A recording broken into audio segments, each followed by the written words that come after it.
kaidah atau ciri-ciri ini juga bisa kita implementasikan di segala jenis ibadah. Ya. Misalkan haji, apa sih ciri-ciri haji kita diterima? Atau sholat, apa sih ciri-ciri sholat kita berkualitas? Atau zakat, apa sih ciri-ciri zakat kita diterima oleh Allah Subhanahu wa Ta'ala? Nah, para ulama kemudian menjelaskan.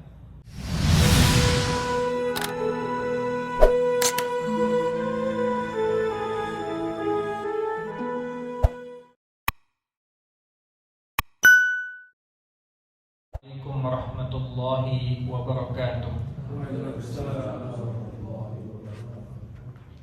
Alhamdulillah wassalatu wassalamu ala Rasulillah wa ala alihi wa ashabihi wa mawala.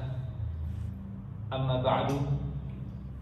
Hadirin al-mu'takifin wal mu'tafikat rahimakumullah, para jemaah peserta iktikaf yang dirahmati oleh Allah Subhanahu wa Ta'ala.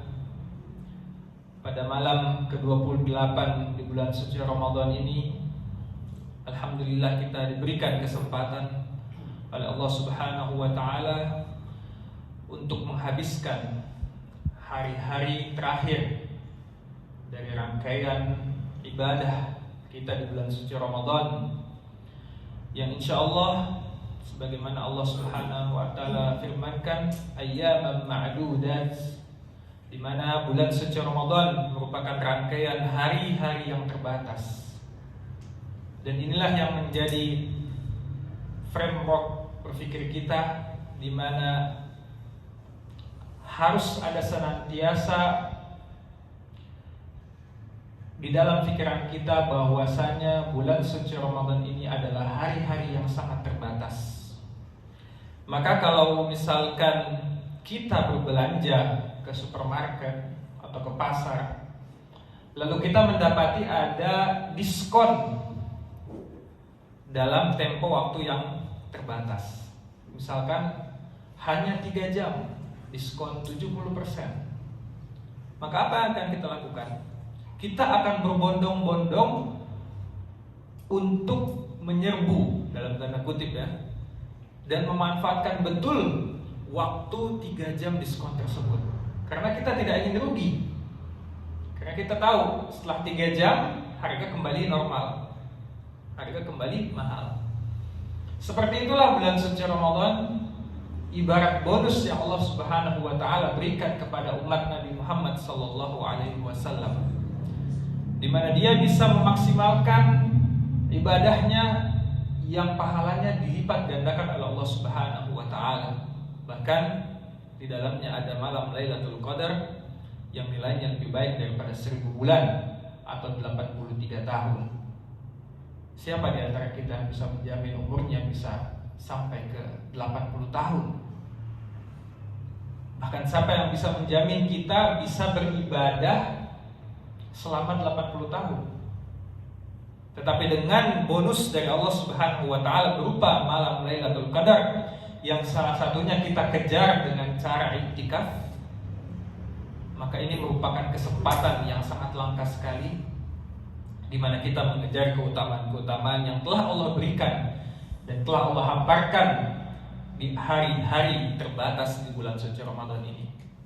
Yang insya Allah kurang lebih kalau Ramadan tahun ini 29 hari, maka besok adalah malam terakhir.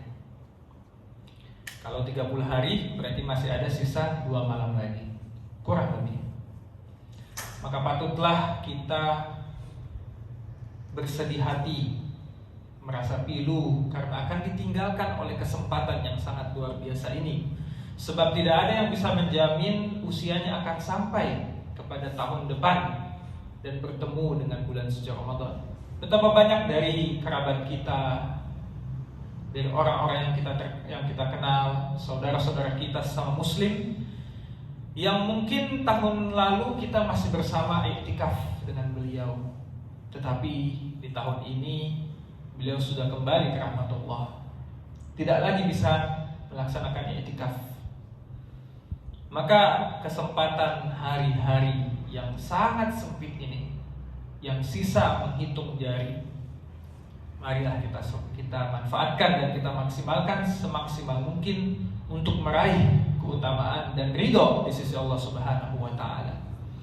Hadirin yang dirahmati Allah Subhanahu wa taala, mungkin kita akan bertanya-tanya, setelah rangkaian ibadah kita selama bulan suci Ramadan yang kurang lebih 29 atau 30 hari ini kita lakukan, lantas apakah Allah Subhanahu wa taala menerima segala amal ibadah kita? Apakah Allah Subhanahu wa taala menerima iktikaf kita? Apakah Allah Subhanahu wa taala menerima lelah dan seluruh pengorbanan baik waktu, tenaga, bahkan pikiran, bahkan mungkin harta kita juga kita korbankan untuk memaksimalkan ibadah di bulan suci Ramadan ini? Apakah Allah Subhanahu wa taala menerima amal ibadah kita? Tentu kita akan bertanya-tanya. Sebagaimana para salafus saleh juga bertanya-tanya, merasa khawatir kalau amal ibadahnya tidak diterima oleh Allah Subhanahu wa taala, wal iyad billah. Bahkan dalam riwayat disebutkan para salafus saleh, orang-orang saleh terdahulu, ya, generasi terbaik, itu 3 atau bahkan 6 bulan sebelum Ramadan tiba, mereka sudah mempersiapkan dirinya. Mereka sudah mempersiapkan dirinya. Berdoa, ya Allah, sampaikan aku kepada bulan suci Ramadan.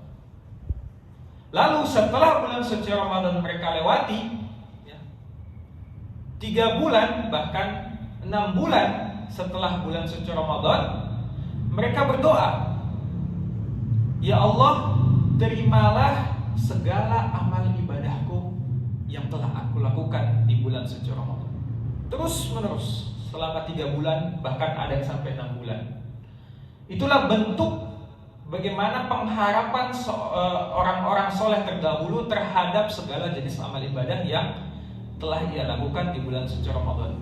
Sebab Rasulullah SAW dalam salah satu hadisnya juga mewanti-wanti, ya, barang siapa yang tidak mendapatkan keutamaan yang Allah berikan di bulan suci Ramadan, maka jangan harap dia bisa mendapatkannya di luar bulan suci Ramadan. Ya. Ibarat barang sudah diskon besar-besaran, dia belum bisa beli juga. Apalagi kalau harga sudah normal, lebih tidak bisa lagi. Nah, itu analoginya seperti itu kurang lebih. Maka pada malam hari ini di kesempatan yang singkat, izinkan saya untuk menyampaikan sedikit ciri-ciri dan juga beberapa syarat di mana bisa menjadi indikasi amal ibadah seseorang itu diterima di sisi Allah Subhanahu wa taala. Tapi sebelum ke situ kita sama-sama reminder, ya, mengingat kembali tentang apa sih tujuan kita berpuasa. Sebab kita sudah ada di penghujung Ramadan kita. Dan salah satu hadis yang disebutkan bahwasanya innamal a'malu bil khawati. Jadi momen-momen terakhir daripada sebuah amal ibadah itu sangat menentukan kualitas daripada ibadah itu sendiri. Termasuk kita di hari-hari terakhir bulan suci Ramadan ini, di mana seringkali manusia pada kebanyakan itu lalai. Bukannya memenuhi masjid, tetapi malah memenuhi pusat-pusat perbelanjaan, ya, memenuhi tempat-tempat yang manfaatnya tidak jauh lebih banyak daripada dia beriktikaf di dalam masjid. Nah, inilah waktu-waktu yang seringkali manusia itu lalai. Maka kita harus mengingat kembali tentang orientasi kita beribadah, orientasi kita iktikaf, orientasi kita ikut qiyamul lail, ya, berlelah-lelahan ibadah sebenarnya untuk apa? Yaitu untuk meraih gelar ketakwaan di sisi Allah Subhanahu wa taala, sebagaimana ayat yang sangat sering kita dengar ketika bulan suci Ramadan, ya ayyuhalladzina amanu kutiba alaikumusiyam kama kutiba alal ladzina min qablikum la'allakum tattaqun, agar kalian meraih gelar ketakwaan. Nah, ini sekedar mengingatkan tentang orientasi kita beribadah di bulan suci Ramadan. Mudah-mudahan dengan mengingat ini, maka sisa waktu di bulan suci Ramadan ini dapat kita maksimalkan untuk meraih gelar ketakwaan tersebut. Sebab hadis yang tadi saya sebutkan, innamal a'malu bil khawatim. Sesungguhnya amal ibadah itu ditentukan di akhir-akhirnya. Maka kalau kita ingin meraih gelar ketakwaan yang dijanjikan Allah Subhanahu wa taala, maka kita juga harus memaksimalkan ibadah itu sampai titik penghabisan. Sampai titik terakhir, detik-detik terakhir. Sebab detik-detik terakhir inilah yang kemudian menentukan apakah kita sukses atau tidak. Kemudian kita masuk kepada syarat dan juga ciri orang-orang yang kemudian diterima ibadahnya selama bulan suci Ramadan. Dan sebenarnya ini bisa kaidah atau ciri-ciri ini juga bisa kita implementasikan di segala jenis ibadah. Ya. Misalkan haji, apa sih ciri-ciri haji kita diterima? Atau sholat, apa sih ciri-ciri sholat kita berkualitas? Atau zakat, apa sih ciri-ciri zakat kita diterima oleh Allah Subhanahu wa taala? Nah, para ulama kemudian menjelaskan. Yang pertama adalah, nah ini termasuk daripada syarat ya, syarat ibadah kita diterima oleh Allah Subhanahu wa taala adalah harus ikhlas dan ittiba. 2 I ya, 2 I. Ikhlas dan ittiba. Kalau ikhlas mungkin kita sudah jamak mendengarnya, sudah tidak asing lagi.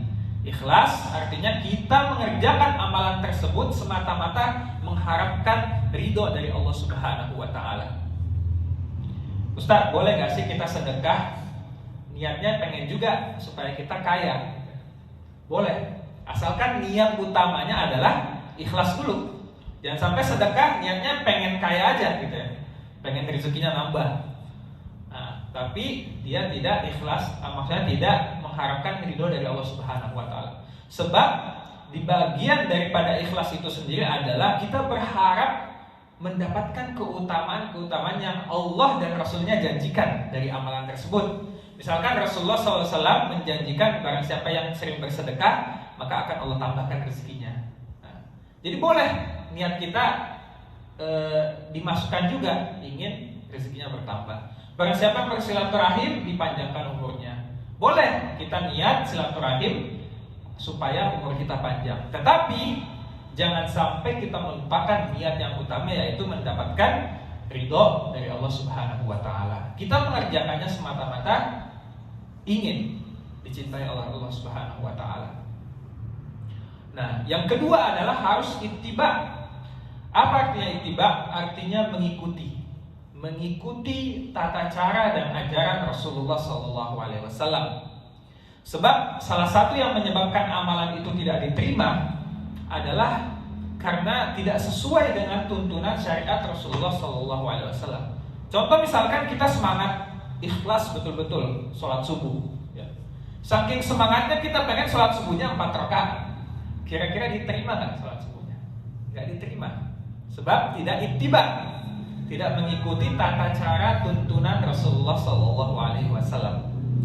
Nah, maka dalam konteks ibadah bulan suci Ramadan, kita telah mempelajari bagaimana fikih iktikaf, sehingga apa? Iktikaf kita tidak keluar daripada tatanan atau tata cara Rasulullah SAW. Ibadah kita, puasa kita, ya, jangan sampai kita puasa asal-asalan. Misalkan sahurnya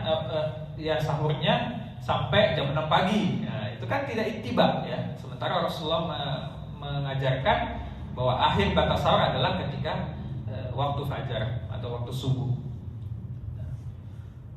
Dan ini dalilnya dikumpulkan dalam surat Al-Kahfi ayat terakhir, ayat 110.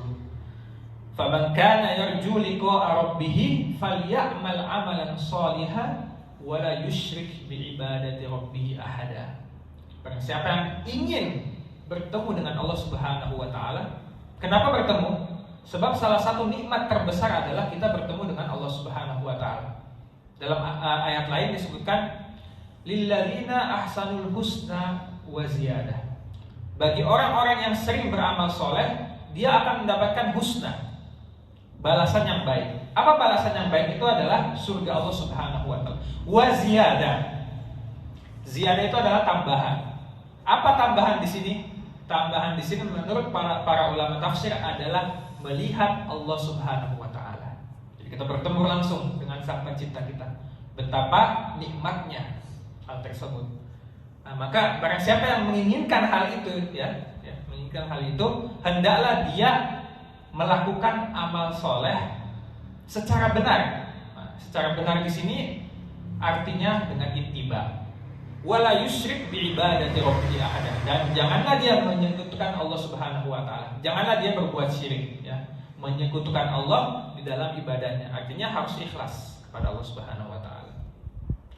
Dan apa konsekuensi bagi ibadah yang kemudian tidak ikhlas dan juga tidak ittiba?